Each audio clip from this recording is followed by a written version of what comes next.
बहुत याद आते हो तुम्हें, हो बस में अगर तुम्हें को बहनों से अर्ज करना चाहता हूं, आप इस्लाम की मुकद्दस शहजादिया है, आप इस्लाम की मुकद्दस शहजादिया है। जब भी आपका शोहर घर पे आए, आप उसका मुस्कुराते हुए चेहरे से खंदा पेशानी के साथ आप इस्तकबाल करें और आपकी जुबान पर ये शेर होना चाहिए, मैयत कर न हो तेरी तो घबराऊं गुलिस्तां में, रहे तू साथ तो सेहरा में गुलशन का मजा पाओ। हो सकता है ये शेर न समझ में आया हो। मईयत के माने आते हैं साथ की। अगर शोहर का साथ जंगल में भी हो तब भी पार्क जैसा मजा मिलेगा। पार्क में बहुत सारी आबादी होती, बहुत सारी चीजें होती। और एक बीवी के लिए शोहर की आमद से ज्यादा खुशी क्या हो सकती है। इसलिए जब आपका शोहर आए, आप मुंह चढ़ाते हुए इस्तकबाल न करें। आप जैसे आपका शोहर घर में दाखिल हो, पेशानी पे खंदा पेशानी हो, मुस्कुराता हुआ चेहरा हो, फौरन इस्तकबाल करिए, सलाम करिए, अंदर ले जाइए और उनके जूते निकालिए, उनके चप्पल निकालिए, उन पर पंखा करने लगिए और उनको पानी पिलाइए। ये ना हो कि तमाम लड़ाई और झगड़े, वो बेचारा बाहर से आया है थक हार करके, परेशान होकर के, न जाने कैसी कड़वी कसीली दूसरों की सुन रखा है। सोचा कि घर तो मस्कन है, मस्कन के माने आते सुकून की जगह। भाई रहमत भाई, बात समझ में आ रही कि नहीं आ रही? सुकून की जगह। इस वक्त तो आप हमें ही देखो, हाँ इस वक्त सबसे ज्यादा खूबसूरत हम ही हैं, बाद में देख लेना आप। मस्कन, घर को कहते हैं मस्कन। मस्कन के माने सुकून की जगह। जब कोई मर्द टेंशन में आता है तो घर का रुख करता है वो, कि घर जाएंगे, बीवी बच्चे हैं, माँ बाप हैं, भाई बहन है, वहां थोड़ा माइंड फ्रेश हो जाएगा हमारा। लेकिन अगर माइंड फ्रेश ना हो, बीवी ने अपनी लड़ाई वाली पुड़िया उसने खोल दी, कहा तुम्हारी माँ ने ये कहा, तुम्हारे अब्बा ने ये कहा, तुम्हारी बहन ने ये कहा, हमको ये सताया, ये परेशान किया, न पानी पिलाया, न खाना खिलाया। अब बताओ उसका टेंशन और बढ़ेगा कि नहीं बढ़ेगा? गुस्सा उसका तेज होगा कि नहीं होगा? उसका गुस्सा तेज हो जाएगा। इसलिए मैं अपनी बहनों से अर्ज कर रहा हूं कि आप इस्लाम की मुकद्दस शहजादियां हैं। कभी भी आप अपने शोहर को परेशान न करें, कभी परेशान न करें, कभी भी नाजायज मुतालबात न करें। आप देखो आपके शोहर की आमदनी कितनी है। हज़रत खदीजा ने कहा था, कौन खदीजा? सबसे पहले ईमान लाने वाली हज़रत खदीजा है। सबसे पहले हुजूर के पीछे नमाज पढ़ने वाली हज़रत खदीजा है। सबसे पहले अल्लाह का सलाम जिन पर उतरा वो हज़रत खदीजा है। सबसे पहले लिसान नबूवत से कुरान सुनने वाली हज़रत खदीजा है। सबसे पहले सिद्दीक़ा का लक़ब जिनको मिला वो हज़रत खदीजा है। सबसे पहले जन्नत की बशारत जिनको मिली वो हज़रत खदीजा है। सबसे पहला जो निकाह हुजूर का हुआ वो हज़रत खदीजा है। सबसे पहले इंतकाल अज़वाज मुतहरात में जिनका हुआ वो हज़रत खदीजा है। हज़रत खदीजा ने कहा था, आए मेरे प्यारे महबूब, टेंशन बिल्कुल न लेना, मेरे पास जितनी दौलत है, जितना खजाना है, जितना सेवर है, सब आपका है। आपका दिल चाहे जहां खर्च करो। कदमों में लाके डाल दिया था। मक्का की सबसे मालदार औरत थी, मक्का की सबसे मालदार खातून थी, और सारी दौलत कदमों में लाके डाल दी। जहां दिल चाहे खर्च करो। हमारी बहनें क्या करती है? जब नोटबंदी का मामला आया था उस वक्त वो क्या कहते हैं कि नोटों में क्या लग गया था? दहिया भी लग गया था। वैसे बेचारे घर के मर्द मांगते थे, जरूरत देते तो हमारे पास कहा। लेकिन जब नोटबंदी का मामला आया तो किसी के पास 50,000, किसी के पास 10,000, 20,000, सब निकल के आ रहे हैं, क्योंकि अब तो बेकार होने वाले हैं। नहीं, जब आपके शोहर को कोई तकाजा पेश आ जाए, अरे आपको लाइफ पार्टनर है, जिंदगी की साथी है, जीवन साथी है, शरीक हयात है, आप उसका साथ नहीं देंगी तो कौन देगा? हज़रत फातिमा रज़ियल्लाहु ताला अन्हा, उन्होंने कभी भी शिकवा नहीं की अपने शोहर से। हज़रत फातिमा हुजूर की चौथे नंबर की बेटी, हज़रत फातिमा चौथे नंबर की बेटी। हाँ, उनके जिस्म के ऊपर जो कपड़ा था, लिबास था, मुफस्सिरीन और मुहक्किकीन और मुअर्रिखीन बाज़ मुख्तलिफ रिवायतें हैं। एक रिवायत में कि 17 पेवंद लगे हुए थे। कितने? 17 पेवंद। कभी भी शौहर से शिकायत नहीं की, कभी भी शौहर से शिकायत नहीं की। फातिमा जन्नती औरतों की, ये तो दुनिया की ईमान वाली औरतें हैं, इनकी सरदार और मलिका होगी। कौन फातिमा? सैयदा फातिमा, तय्यबा फातिमा, ताहिरा फातिमा, मुतहरा फातिमा, जाहिदा फातिमा, आबिदा फातिमा, आलिमा फातिमा, आमिला फातिमा, कामिला फातिमा, फाजिला फातिमा, राकिया फातिमा, साजिदा फातिमा, साइबा फातिमा, अली के घर की सिया फातिमा, इज्जते मुर्तजा फातिमा, राहते मुस्तफा फातिमा। कौन फातिमा? कौन फातिमा? हया के माथे का ताज फातिमा, वफा परस्ती की लाज फातिमा, मकामे खूने हुसैन ये करेगी जन्नत पे राज फातिमा, किसी की बेटी को ना मिलेगा मिला है तुझको जो राज फातिमा। हस्ते फातिमा 17 पेवल लगे हुए हैं जिसके ऊपर। कभी भी अपने हस्बैंड हस्ते अली को परेशान नहीं किया कि अली मुझे कपड़े ला करके दो, हर मौके पर मुझे कपड़े ला करके दो, शादी साल में 4 मरतबा, हर मरतबा हर शादी में नया सूट होना चाहिए। आज हमारी माँ और बहनों का क्या मामला है? अगर अकीका में एक सूट पहन के गई है, दूसरे अकीके में नहीं पहनेंगी। एक मरतबा शादी में पहन लिया, किसी की तकरीब और फंक्शन में पहन लिया, दोबारा नहीं पहनेंगे, नहीं नया सूट चाहिए। अब चाहे शौहर की आमदनी हो चाहे ना हो, उनको तो कपड़ा चाहिए, उनको तो नए चप्पल चाहिए। हाँ, और हमारी माँ और बहनें क्या करती हैं कि कहीं से भी कोई उनको दावत मिल जाए, मैं इन बहनों को नहीं कह रहा हूं वरना तो सुबह गालियां मिलेंगी कि मुझे ही सुना दिया जाए। बहुत सारी ऐसी बहनें हैं कि अगर कहीं से भी दावत आ जाए तो 4 लुकमे के लिए 4 हफ्ते से तैयारी करती है। 4 हफ्ते तैयारी करती है 4 लुकमे के लिए।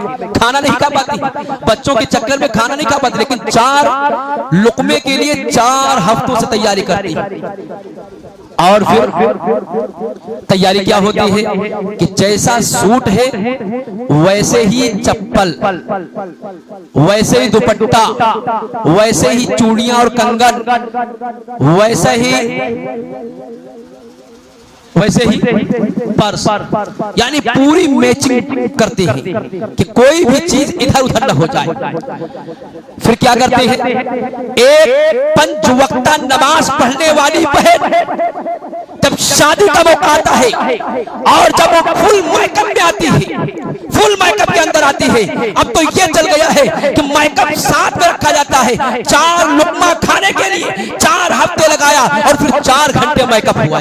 4 घंटे मेकअप किया और फिर गई, फिर बार बार शीशा निकाल करके देखती रहती है कहीं मेकअप तो नहीं। और कहीं पता ये चला अगर गर्मी का मौसम है और लाइट का इंतजाम नहीं है, पंखा कूलर नहीं मिला, तो सारा मेकअप वो बह के सारा मेकअप नीचे चला गया।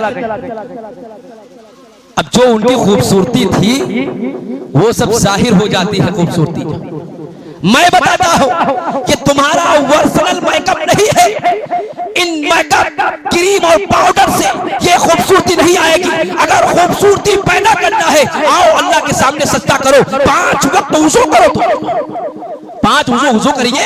आज़ाए खम्सा कल क़यामत के दिन साफ रिवायत है कि आज़ाए खम्सा यानी जो 5 आज जो आप वुज़ू में धुलते हैं, क़यामत के दिन ये चमकेंगे। लोग कहेंगे अरे इनका चेहरा चमक रहा है, इनकी पेशानी चमक रही, इनके हाथ और पैर चमक रहे, क्या बात है, कहां जाएगा? ये बहन वुज़ू किया करती थी, नमाज पढ़ती थी और वह पूरी पुख्तगी के साथ यह बात नकल कर रहा हूं। जो बहनें आज भी 5 वक्ता नमाज पढ़ने वाली हैं, अगर वो 1000 औरतों के बीच में खड़ी हो जाएंगी, वो दूर से पहचान ली जाएंगी कि ये 5 वक्ता नमाज पढ़ने वाली औरत है। अल्लाह अलग किस्म की खूबसूरती देता है उनके अंदर। तो मैंने अर्ज किया हज़रत फातिमा रज़ियल्लाहु ताला अन्हा के पास ज़ेवरात नहीं थे, कपड़े नहीं थे, एक बिस्तर था, उस बिस्तर पर मियां और बीवी रात में सो जाया करते थे और उसी बिस्तर को सुबह जानवर के सामने डाल दिया जाता था और उसी पर चारा और दाना डाला जाता था। लेकिन कभी शिकवा नहीं की, कभी शिकायत नहीं की। अरे मेरी बहन, मैं बताता हूं तेरे असल ज़ेवर कौन कौन से है? आए मेरी प्यारी बहन, तेरी पेशानी का वो सोने का टीका जिसको एक सुनार तैयार करता है, वो तेरी पेशानी का जेवर नहीं है, बल्कि तेरी पेशानी का जेवर वो सजदा करने की वजह से जो निशान पड़ जाता है, वो तेरी पेशानी का जेवर है। तेरे हाथों के वो सोने के कंगन जिसको एक सुनार तैयार करता है, वो तेरे हाथों का जेवर नहीं है, बल्कि तेरे हाथों का जेवर वो अल्लाह के नाम पर सदका और खैरात करना है। तेरे पैरों का वो पासेब जिसको एक सुनार तैयार करता है, वो तेरे पैरों का जेवर नहीं है, बल्कि तेरे पैरों का जेवर वो हया से उठाया हुआ कदम है। ये जेवर है। अरे ये सारी चीजें यही रह जाएंगी। ये नाक के बुंदे मौत के बाद निकाल लिए जाएंगे। ये नाक के बुंदे निकाल लिए जाएंगे, कानों के बुंदे निकाल लिए जाएंगे, पासेब निकाल लिए जाएंगे, चूड़ियां निकाल ली जाएंगी। इंसान दुनिया में 3 चीजों के लिए मरता है। 3 चीजों के लिए। उमर भाई हमारे बैठे गौर से सुनना, 3 चीजों के लिए मरता है। अभी हमारी छोटे भाई का इंतकाल हुआ, अल्लाह ताला मग़फ़िरत फरमाए। 3 चीजों के लिए इंसान मरता है जिंदगी में। एक दूसरे से लड़ाई झगड़ा करता है। कौन कौन? एक हमारा नाम ऊंचा हो जाए, नाम फेमस हो जाए, लोग जान जाए हमको, मैं फला सेठ हूं, मैं फला साहब हूं। नाम के लिए आदमी मरता है। दूसरा, अच्छे खाने और पहनने के लिए आदमी मरता है कि हम ब्रांडेड जूते पहने, हम ब्रांडेड लिबास पहने, ब्रांडेड सबसे महंगा, ताकि हम बिल्कुल अलग दिखें। और तीसरी चीज, मकान के लिए मरता है इंसान। मकान के लिए जो है कि हाँ भाई क्या हुआ, ये आप खामोश रहो। आप लोग आवाज आ रही कि नहीं आ रही? चुपचाप बैठ के सुनो। मकान के लिए इंसान मरता है कि हमारा आलीशान महल हो, आलीशान महल हो। मौत पे अल्लाह 3 चीजों को सबसे पहले छीन लेता है। 3 चीजों, गौर करो। सबसे पहले जैसे इंतकाल होता है, लोग जनाजे को घर से बाहर ला के डाल देते हैं। जगह नहीं रह गई, अब तो घर में जगह नहीं होती। ये सबके साथ होना है, सबके साथ होना है। जनाजे को लोग बाहर डाल देते, घर छीन लिया गया। मिट्टी पड़ी हुई है, जनाजा ऐलान होता है, फला साहब का इंतकाल हो गया। लोग कहते हैं अरे मिट्टी कब होगी, जनाजे की नमाज कब होगी? पता चला कि नाम छीन लिया गया इसका। कोई नहीं कहता है ये मुफ्ती सिराज का जनाजा है, बल्कि लोग कहते हैं मिट्टी पड़ी है, जनाजा पड़ा हुआ है, नाम छीन लिया गया। और जिन कपड़ों को वो ब्रांडेड कपड़े, वो ब्रांडेड जूते, वो ब्रांडेड घड़ी, वो ब्रांडेड पर्स जो वो रखना और पहनना पसंद करता था, जैसे उसको नहलाने का नंबर आता है, सारी चीजें उतार ली जाती हैं उसकी। कपड़े भी छीन लिए गए, सफेद कफन में उसको लपेट दिया जाता है। अल्लामा गज़ाली रहमतुल्लाह अलैह फरमाया करते थे, अरे लोगों, हो सकता है तुम्हारी दुनिया की रंगीनियों में पड़े हो सकता है तुम्हारी कफन का कपड़ा मार्केट में आ चुका हो और तुमको पता भी नहीं है। ये थान रखा हुआ है, इस थान में हमारा भी कफन का कपड़ा है, पता भी नहीं है। तो मैं अर्ज कर रहा था, हज़रत फातिमा रज़ी अल्लाह ताला अन्हा के पास कपड़े नहीं थे, लेकिन वो जन्नत की औरतों की सरदार और मलिका कैसे बन गई? तकवा और तहारत की वजह से, तकवा और तहारत की वजह से। और इतना ऊंचा मकाम, जब आपको दफन, शोरा इकराम की फेरी लंबी, बस थोड़ी सी बात अर्ज करके जो है खत्म कर रहे हैं। आप हजरात बैठे ताकि दीन की कुछ बात लेकर के जाएं। बच्चों ने बड़ी मेहनत की है, अल्लाह इनकी मेहनतों को कबूल फरमाए। हज़रत फातिमा रज़ियल्लाहु ताला अन्हा का जब इंतकाल करीब में था, तो हज़रत फातिमा ने अपने शौहर हज़रत अली से वसीयत फरमाई, ऐ अली, जब मेरा इंतकाल हो जाए तो मेरे कफन दफन का इंतजाम रात के अंधेरे में करना।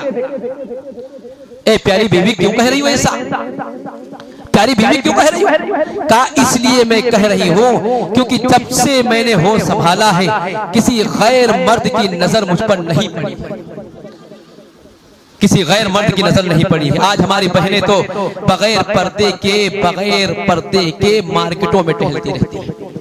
हाँ, कोई जरूरत पेश आ जाए आप जाइए, मना नहीं है। फजूल में टहलना, घर से बाहर निकलो पर्दे के साथ निकलो, कोई तकाजा पूरा करके चलिए आओ।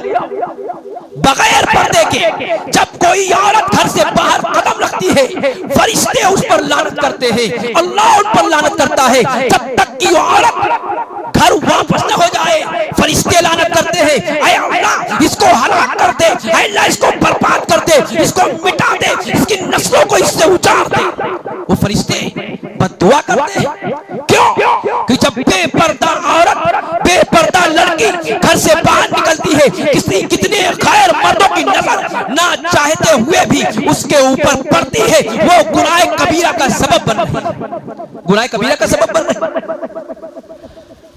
हज़रत अली ने वसीयत की गई, आपका इंतकाल हुआ, रात में कफन दफन का इंतजाम किया, कफन दफन का इंतजाम रात के अंधेरे में किया। और जब आपको कब्र में उतारा गया, कब्र में आपको उतारा गया तो हज़रत अबू ज़र ग़िफ़ारी रज़ियल्लाहु ताला अन्हु बड़े जलील क़द्र सहाबी जोश में आए और कहा, ऐ कब्र, कब्र को मुखातब किया, ऐ कब्र तुझे मालूम भी है ये किसका जनाजा है? ये सरकारे दो जहां, ये सरकारे दो जहां जनाब मोहम्मद रसूलुल्लाह की चहीती बेटी का जनाजा है। ऐ कब्र तुझे मालूम भी है किसका जनाजा है? ये हज़रत अली की बीवी का जनाजा है। ऐ कब्र तुझे मालूम भी है किसका जनाजा है? ये हसनैन की वालिदा और माजिदा का जनाजा है।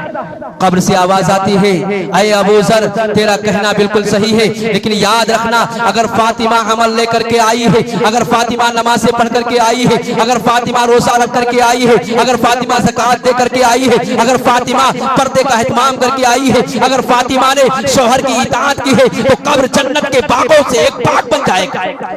वरना याद रखना, ऐ अबू ज़र याद रखना, यहाँ पर ये मैं नहीं देखूंगी कि फातिमा किसकी बेटी है, मैं नहीं देखूंगी कि फातिमा के पास कुछ है कि नहीं, मैं दौलत नहीं देखूंगी, मैं रिश्तेदारी नातेदारी हसब और नसब नहीं देखूंगी, मैं तो तकवा देखूंगी ये फातिमा क्या लेकर के आई है।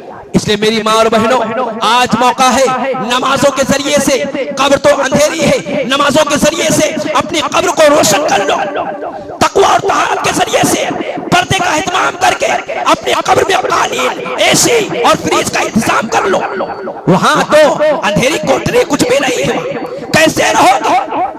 आज हम और आप लाइट चली जाए थोड़ी देर के लिए उकता जाते हैं, परेशान हो जाते हैं, ऐसा लगता है कि जान निकल जाएगी। अरे कब्र वहां कौन होगा? वहां लाइट का इंतजाम नहीं है, कूलर का इंतजाम नहीं है, फ्रिज का इंतजाम नहीं है। एक लम्हे में या तो इधर है दुनिया में और या तो कब्र में पहुंच जाएंगे। हाँ, एक ये जहां एक वो जहां, इन दो जहां के दरमियां, एक ये जहां एक वो जहां, इन दो जहां के दरमियां बस फासला एक सांस का, जो चल रही तो ये जहां, जो थम गई तो वो जहां, कोई पता नहीं। इसलिए मेरी माँ, मेरे अजीज दोस्तों बुजुर्गों और मेरी माँ और बहनों, अपने शोहर की इताअत करो।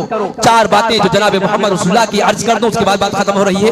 अल्लाह के रसूल ने फरमाया, नोट कर लीजिए मेरी बहनों, नोट कर लीजिए। अल्लाह के रसूल ने फरमाया, अल मरअतु इदा सल्लत खम्सहा, जो औरत 5 वक्त की नमाज पाबंदी से पढ़ती है, चार चीजें अगर वो अमल में ले आए, अल्लाह जन्नत दे देगा उसको। 4 चीजें, अल मरअतु इदा सल्लत खम्सहा, जो औरत 5 वक्त की नमाज पाबंदी से पढ़ती है, वह सामत शहरहा, रमजान मुबारक के रोजे रखती है, रमजान के महीने के रोजे रखती है, वह अहसनत फरजहा, अपनी इज्जतों आबरू की हिफाजत करती है, वह अताअत बालहा, अपने शौहर की इताअत और फरमाबरदारी करती है। हुजूर का फतवा है, किसी मुफ्ती का नहीं, किसी आलिम का नहीं, किसी मुहद्दिस का नहीं, किसी मुफस्सिर का नहीं, हुजूर का फतवा है, काली कमली वाले का फतवा है, फलतदखुल मिन अय्यि अब्वाबिल जन्नह, शायद ये औरत जिस दरवाजे से चाहे जन्नत में दाखिल हो जाए। इसलिए शौहर की इताअत, किताबों के अंदर लिखा हुआ है कि अगर शौहर के जिस्म पर फोड़े फुंसी हो, उनसे खून और पीप निकल के बह रहा हो, और ये औरत अपनी जुबान से उनको चाट करके उन जख्मों को साफ करे और सही करे, उनको ठीक कर दे, फिर भी शौहर का हक अदा नहीं कर सकते। नबी ने फरमाया था, नबी ने फरमाया कि अगर अल्लाह के अलावा किसी गैर का सजदा करना जायज होता तो मैं औरतों को हुक्म देता, लअमरतुल मरअता अन अंतस्तुदानी सौजिहा, कि औरतों को हुक्म देता, लामरतुल मरअता, मैं औरतों को हुक्म देता अंतस्तुदानी सौजिहा, कि अपने शौहरों का सजदा करें, अपने शौहरों का सजदा करें। इसलिए कभी अपने शौहरों को परेशान न करना, कभी परेशान न करना, कभी परेशान न करना अपने शौहरों को। हाँ, कोई उतार चढ़ाव जिंदगी में आते रहते हैं, आते रहते हैं। अगर आपका शौहर आपसे खुश है तो अल्लाह खुश है, आपका शौहर आपसे किसी जायज बात पर नाराज है तो अल्लाह नाराज है, अल्लाह नाराज है। अगर शौहर नाराज, आपकी नमाज, आपकी ज़कात, आपका हज, आपका तकवा, आपकी तहारत अल्लाह कबूल नहीं करेगा। शौहर की नाराजगी की हालत में अगर औरत का इंतकाल हो जाए, वो औरत जन्नत में दाखिल नहीं होगी। इतना बड़ा शौहर का मकाम, इतना बड़ा शौहर का मकाम है। इसलिए मेरी माँ और बहनों, शौहर के मकाम को समझो। हाँ, सिर्फ ये नहीं है कि शौहर ही का मकाम है, बल्कि माँ और बहनों का भी मकाम है।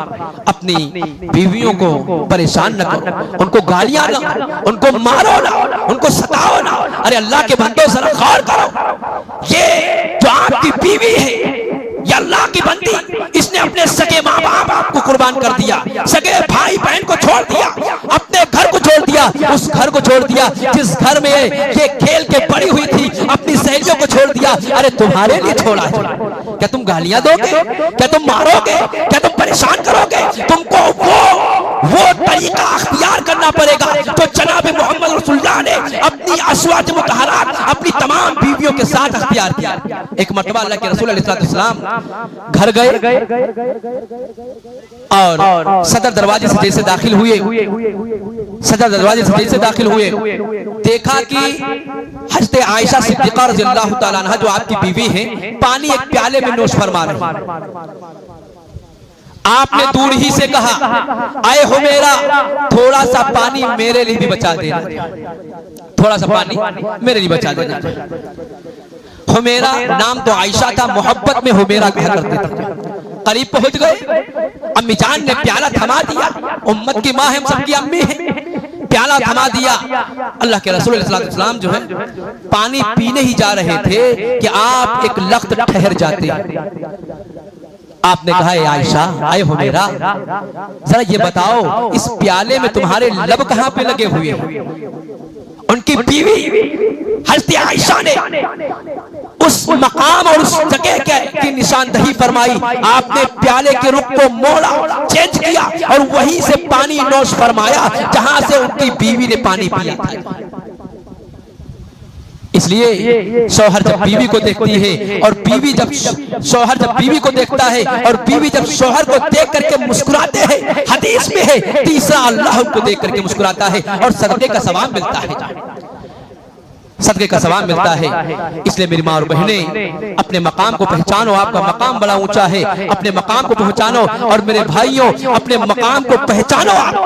आप उम्मते मुस्लिमा में पैदा किए गए हैं, आप खैरों के नक्शे कदम पर बिल्कुल न चलो। कहीं ऐसा ना हो कि आप खैरों के नक्शे कदम पर चल रहे हो और वो हदीस मन तशब्बह बिक़ौमिन फहुवा मिनहुम, कि जो लोग जिसके नक्शे कदम पर चलेंगे, जैसी पैंट पहनेंगे, जैसा पहनावा पहनेंगे और जैसी जिंदगी अपनी लाइफ स्टाइल रखेंगे, कयामत के दिन उनका हश्र उन्हीं के साथ होगा। जो सलमान खान बन रहा, सलमान खान के साथ हश्र होगा। जो शाहरुख खान बन रहा, शाहरुख खान के साथ हश्र होगा। जो आमिर खान बन रहा, आमिर खान के साथ उसका हश्र होगा। इन लोगों के साथ हश्र होगा। लेकिन हमारा और आपका किसके साथ हश्र होना चाहिए? अरे बोलो, किसके साथ होना चाहिए? हमारा और आपका हश्र हज़रत अबू बकर के साथ होना चाहिए। उम्मत के सबसे बड़े हीरो है वो, हमारे हीरो अबू बकर है। वो पहला मददगार और पहला सहाबी, नबी ने जिसे हर कदम पे दुआ दी, वो अफजल बशर बादस अंबिया है। वो जाने सदाकत, वो जाने वफा है। फरिश्ते उसी की अदाओं पे आशिक, उसी की नमाजों दुआओं पे आशिक। नबियों से कमतर, नबियों से कमतर, इमामों से आला कौन? मोहम्मद से हरदम वफा करने वाला। हमारे हीरो तो वो है, ये नाचने और गाने वाले हमारे हीरो नहीं। सुपरस्टार इनको बोलते हैं। ये सुपरस्टार, स्टार के माने सितारे के आते हैं। सुपरस्टार तो सहाबा है। 1447 साल पहले अल्लाह के रसूल ने फरमा दिया था, असहाबी का नुजूम, असहाबी का नुजूम, मेरे सहाबा सुपरस्टार है। इक़्तदाई तुम इहतदैतुम, इनमें से जिसको भी फॉलो करोगे हिदायत पा जाओगे, सक्सेस हो जाओगे। इसलिए हमारे सुपरस्टार है मेरी बहनों, आपकी सुपरस्टार हज़रत फातिमा है, आपकी सुपरस्टार हज़रत अली है, हज़रत रुकैया है, आपकी सुपरस्टार हज़रत ज़ैनब है, आपकी सुपरस्टार हज़रत खदीजा है, आपकी सुपरस्टार हज़रत फातिमा है, आपकी सुपरस्टार हज़रत आयशा है। ये नाचने और गाने वाली नहीं है। आपका स्टेटस मोबाइल पर ये नहीं लगना चाहिए एक नाचने और गाने वाले का स्टेटस। आप अपनी शख्सियत को, अपनी हकीकत को बताते हो कि देखो मैं नचनिया हूं, मेरा ताल्लुक एक नचनिया खानदान से है। नहीं, ये तो इस उम्मत के अंदर एक एक पैदा इंसान, वो तो अम्र बिल मारूफ और नही अनिल मुनकर के लिए पैदा किया गया था कि बुराइयों से हम रोके। आज हमको बुराइयों से रोका जा रहा है।